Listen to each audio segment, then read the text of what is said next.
mua sữa đó bán năm đơn nè, tụi nó chơi cú tết tụi bán à, nhau tụi giờ sáu trắng nè tụi nó,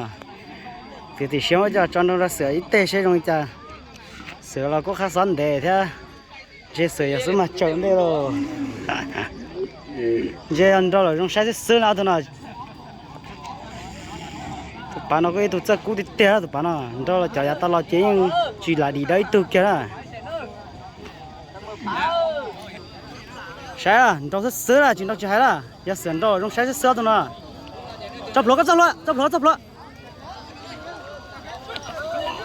chọc cái tên là, wow, chọc cái tên là, wow, cứ kéo cuồng đó, blanc bê plus nè,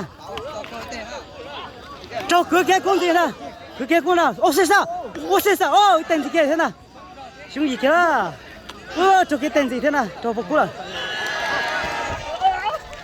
Chú cha, sửa, đó trong tay đó sửa. Chú cha.